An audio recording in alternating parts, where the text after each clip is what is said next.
Hello, welcome to my channel. It's Lisa and it's Saturday. It's time for an art journal page.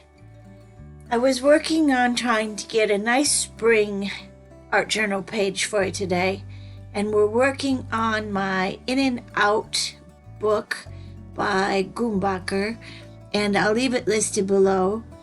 And I wanted to show you, here's a couple of backgrounds that I have lots and lots of backgrounds.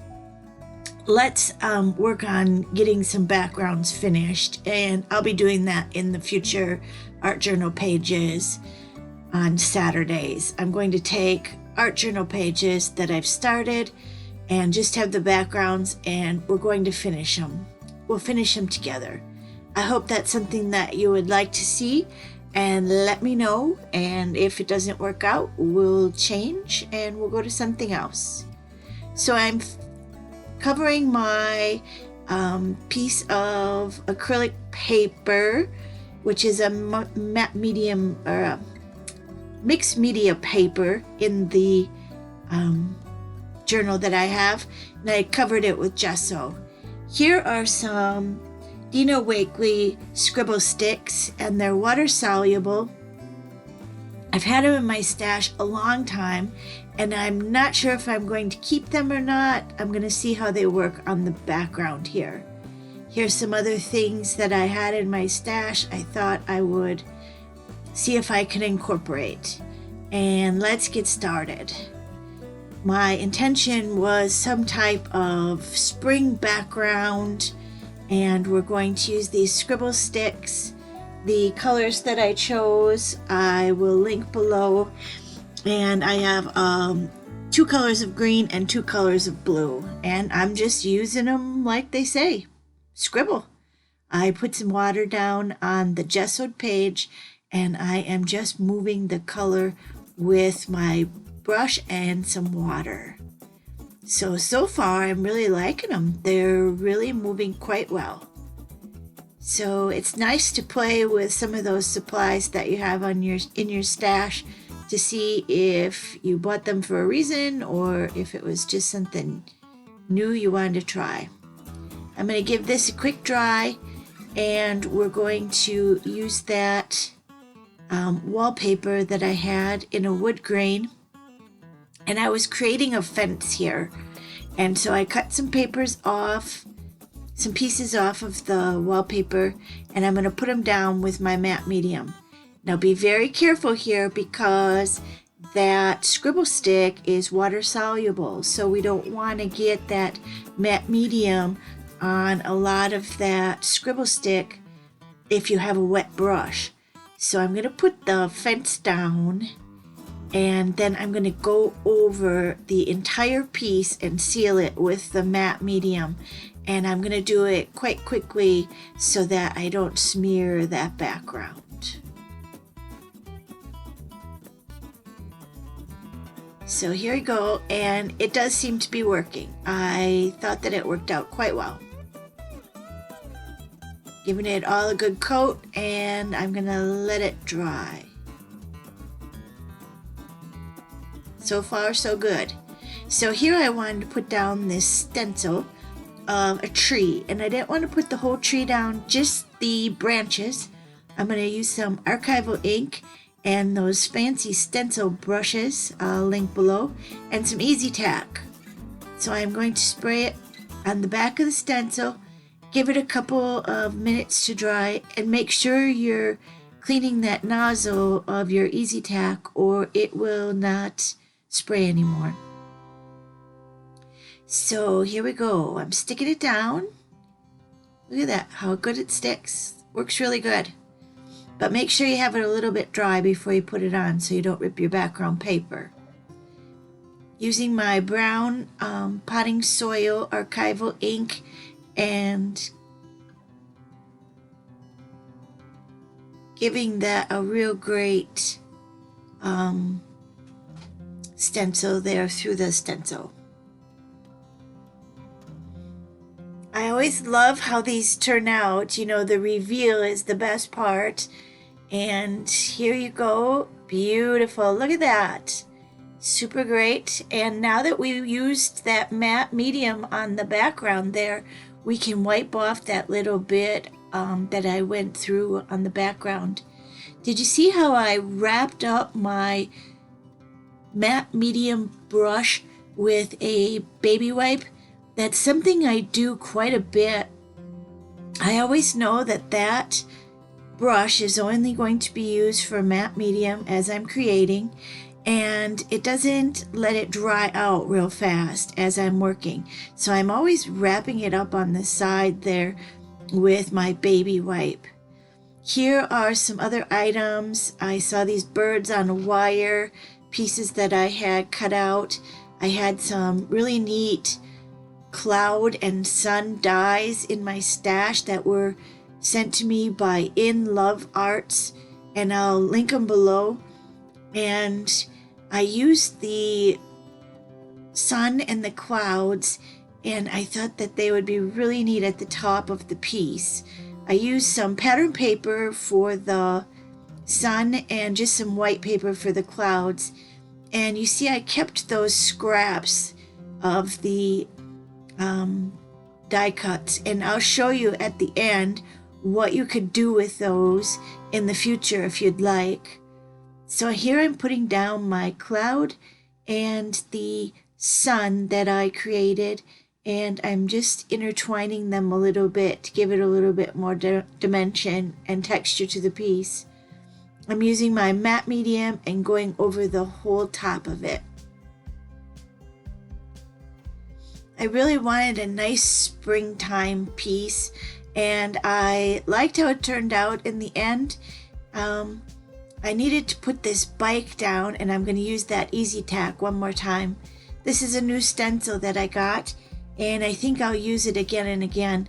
Bicycles are pretty popular for the spring and summertime, and I just let the Easy Tack dry a little bit on the back of the stencil.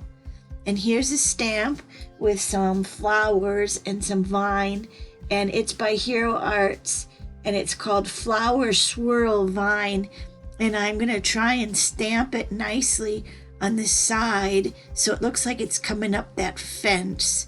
Some cool flowers and some vines. I am using my stamp mat in the underneath my project there, and it gave it a great impression. And I was using black archival ink. Now I'm going to stamp it on some of my manila paper, and I'm going to stamp it a few times so that I can cut the flowers out.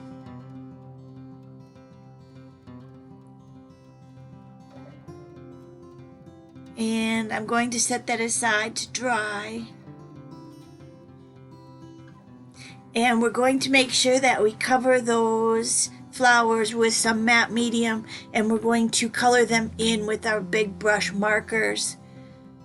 I'm having a couple of technical difficulties today with my videoing. It seems like whenever you're having one thing go wrong, you have several. So bear with me. Right now I feel like I'm maybe having some audio problems.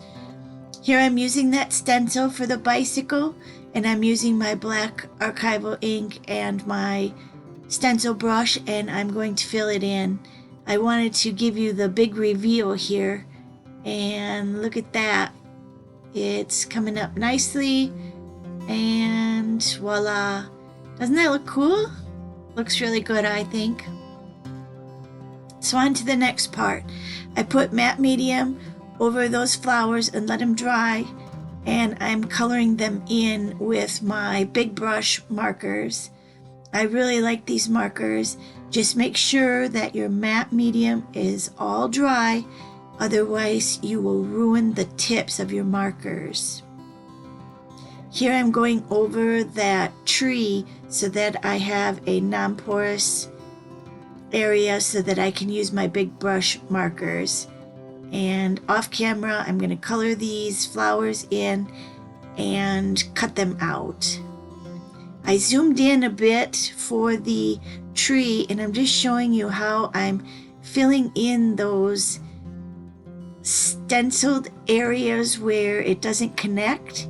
And I'm using my big brush marker in 2 colors, a light brown and a dark brown, and I go over the entire thing just to connect those so the tree looks like a tree and not a stenciled image.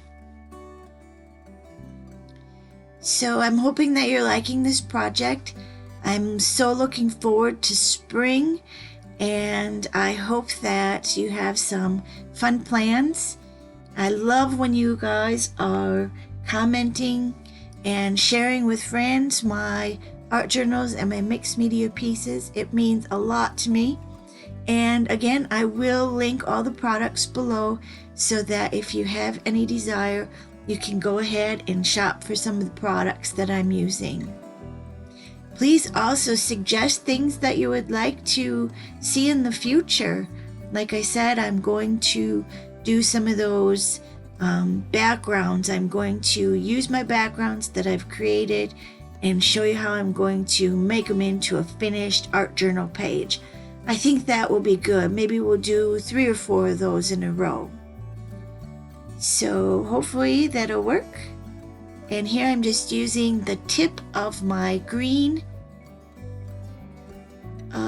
big brush marker, and I am just making dots to look like the little buds on the tree, because in the springtime we're going to have lots of little buds.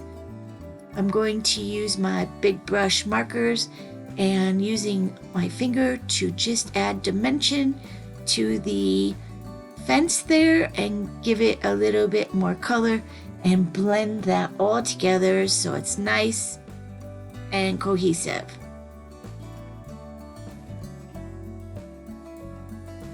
I'm not sure if you're hearing that beeping in the background. If you are, I apologize. My headset is dying. I have plugged it in, and I hope I have diverted the problem for now. Here I'm using my big brush marker, and I'm just going over the green portion of the vines for the flowers, and you'll see that I'm going to adhere the little flowers and the leaves that I cut out. Here they are. Aren't they adorable? And I'm using my matte medium to start, and I noticed that that is not strong enough, so I go to my matte gel. And if you follow me at all, we know that the matte gel is going to be a little thicker than the matte medium, and that is going to allow us to adhere it nicely. I was trying to figure out what to do for a sentiment on here, and I'm just thinking about spring and the new beginning that it allows us to have.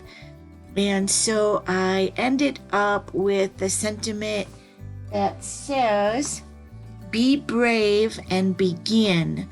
There's all types of things that we have to begin, beginning a new journey in our art, beginning a new season as the spring, beginning a new chapter in our lives.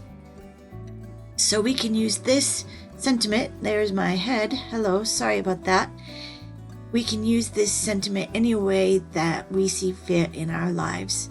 So be brave and just begin. Do whatever we need to do. Just start. I'm seeing a little bit of the light peeking through in my studio, as you can see here. That just tells us that spring is around the corner. I've had several months where the sun hasn't been coming out very much during the day, so I had a hard time moving my piece around and blocking out that sun, but I will try and do my best by making sure that you can see the project completely. Using my big brush markers again just to add some shadows and some highlights, and I'm hoping that everything is going to turn out in the end.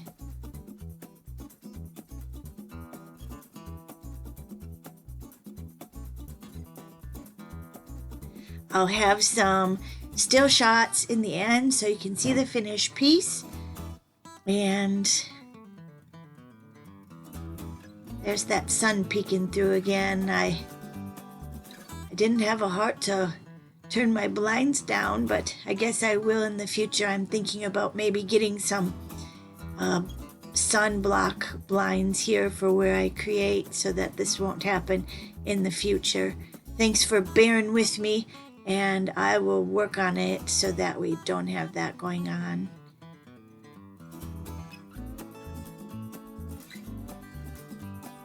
Those little flowers turned out well. And can you see to the right of the fence there, I added a couple of flowers there peeking out from behind the fence. So here I'm just adding some brown to the bottom to give a little ground. Of course, there's going to be some dirt under that fence and a little shadow underneath our bicycle. And I can't wait to get my bike out and go for a bicycle ride. I know that it'll be a few more weeks, probably more than I want to admit, 5 or 6, I suppose. I live in Wisconsin, and right now we have about, I'd say 2 feet of snow on the ground. So we got to get some melting going on.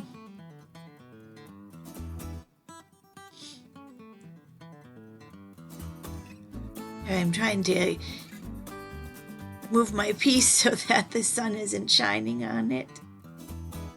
Seems kind of appropriate though that we're working on a spring piece and the sun is peeking through.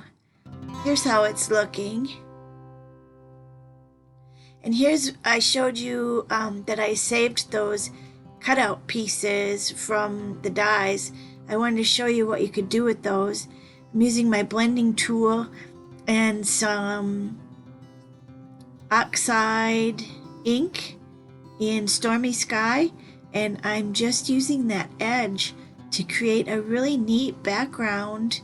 It looks like clouds, and I will use this for my cards. I make a lot of greeting cards, and here's a neat one. You can use that other portion for another background, and I'm just making some suns.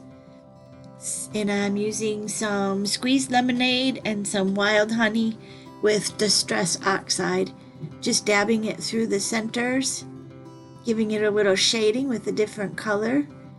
And what great backgrounds you have. So remember to use your dies to make yourself some stencils.